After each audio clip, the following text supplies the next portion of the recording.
The question really is why this matters so much here. Why in a country with one of the shortest working years in the developed world do so many people still feel exhausted? If it were the case that work-life balance were a given, why would governments be creating legislation aimed at codifying a kind of work-life balance into existence?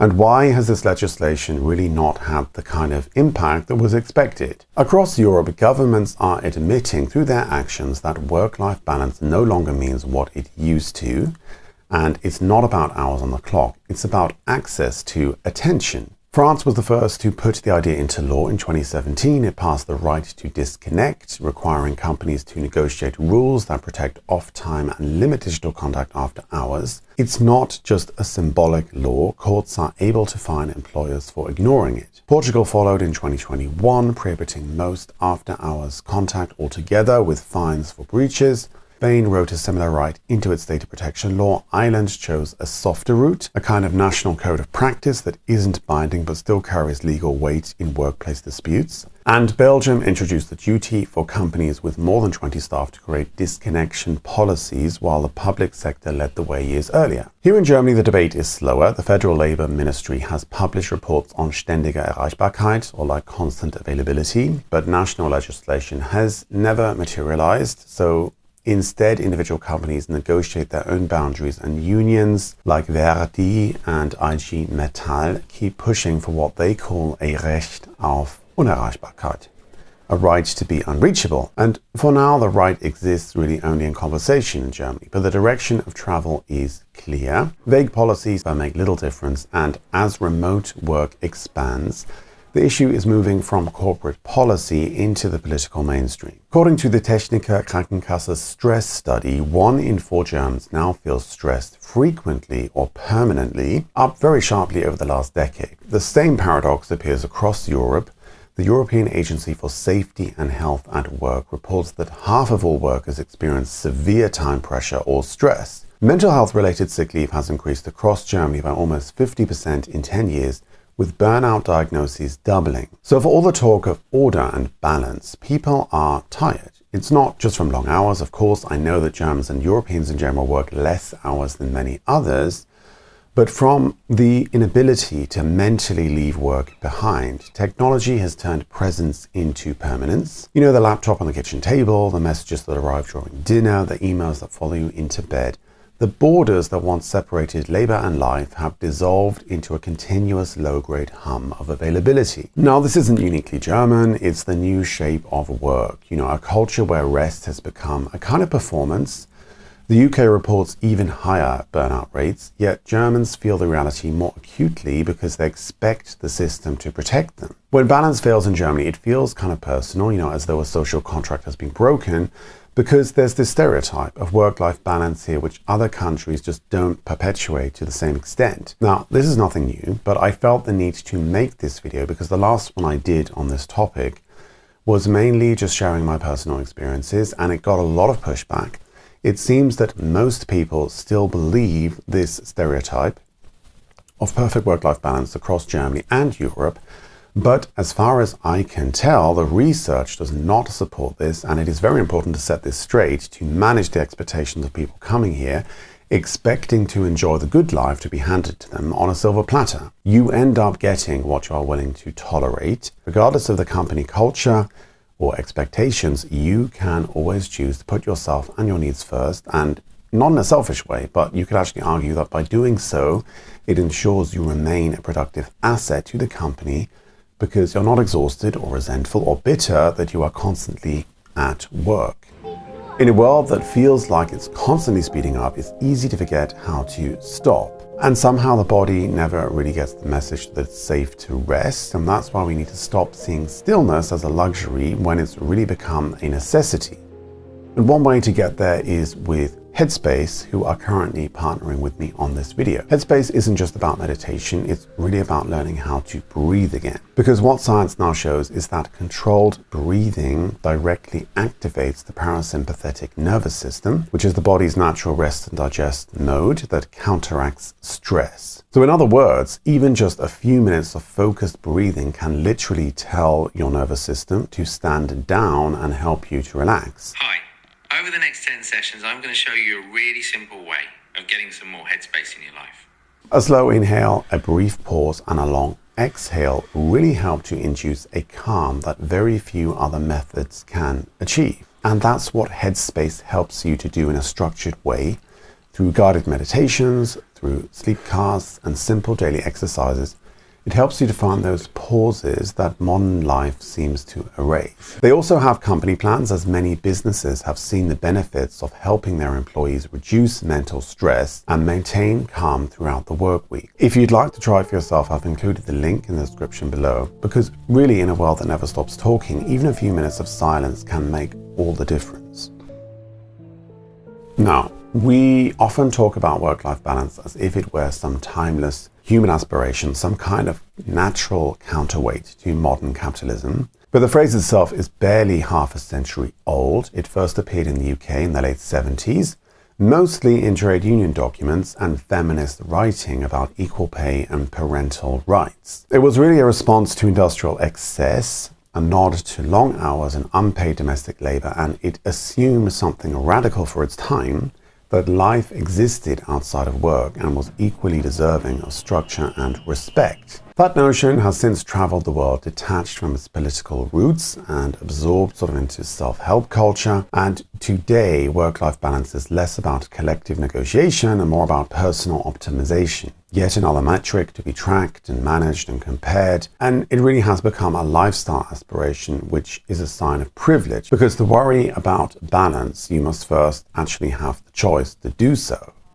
In Europe, the idea found fertile ground. In labor protections, union power, and social democracy, this turned balance into something much more tangible, like the 35-hour week, statutory holidays, and paid parental leave. And by the early 2000s, it had become part of European identity, a quiet contrast to the American ethos of hustle and self-definition through work.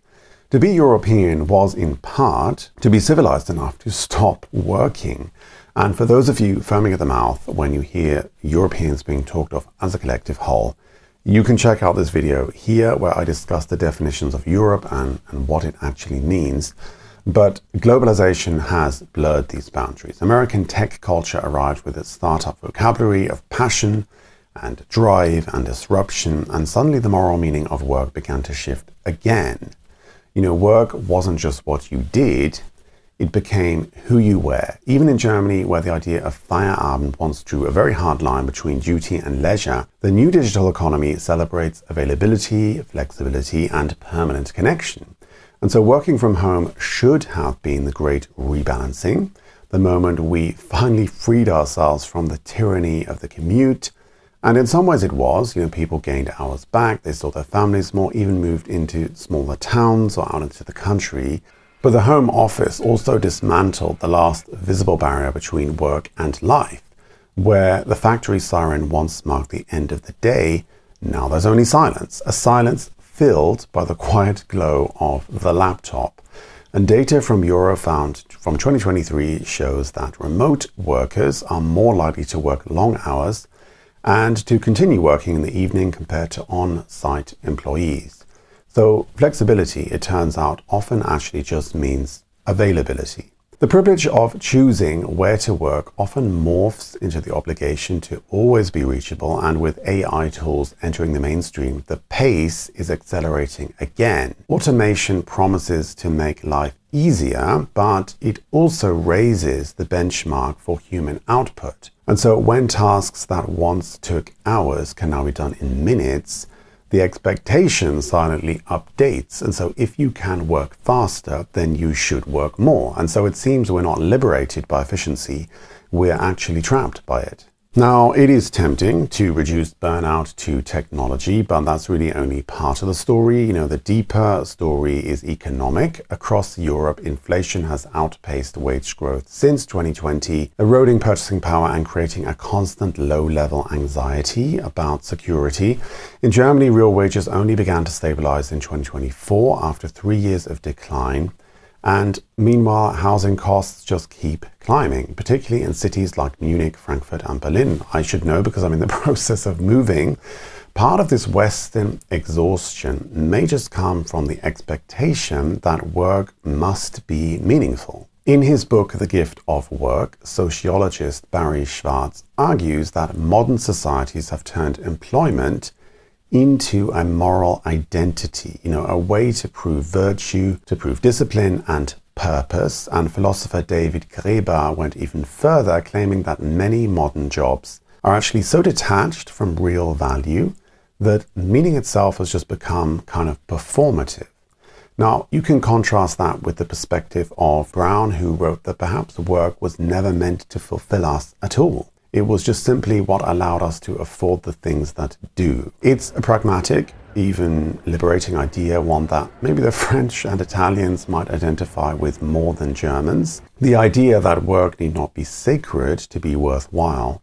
But it kind of clashes violently with the modern identity economy, where every passion is a potential career, every hobby an entrepreneurial venture. And when life itself becomes monetized, the distinction between work and non-work collapses. And balance in that sense becomes impossible because there is no longer an outside to retreat to. All of this makes work-life balance a very uneasy ideal because it exists most fully in societies that already have safety nets like paid leave, healthcare, affordable childcare. In that sense, the very ability to worry about burnout is a symptom of prosperity. If you're concerned with balance, it means your basic needs are met. And for billions of people, the question isn't how to rest, but how to survive. But even with all of that, it doesn't make the European struggle trivial. It simply exposes the next frontier of social development, from material security to psychological sustainability. And the same societies that once fought for weekends and pensions now have to fight for the right to not be constantly reachable. Maybe Feierabend, that untranslatable German word for the sacred boundary between work and life, was never really about leisure at all. Maybe it was more about rhythm, about the humility of knowing that the day must end and that rest is not a reward but a necessity. And if there's one thing Europe can still teach the world, it's that dignity doesn't come from productivity alone. It comes from the ability to stop. And in that sense, the struggle to switch off isn't just a crisis, it's a sign of civilization, a sign that we are humans and not machines, and that there is more to life than just work. The Netherlands and the Nordic countries already score, highest on work-life satisfaction, not really because they work less, but because they protect rest as a civic norm. In the UK, the new government has promised to model a national code on islands. It's a small, but maybe at least a symbolic shift in how the state defines mental health. Across Europe, the conversation is changing from how long we work to how long we remain reachable. And that is a subtle but a profound shift. Balance in this new world can't be legislated alone. You can regulate hours, you can mandate breaks, you can even ban emails after 5, but if the mind stays online, the law really has no meaning and no impact. So that's why personal practices now matter as much as political ones. For me, it's been about recreating Feierabend internally, drawing that invisible line between work and self. What has it been for you?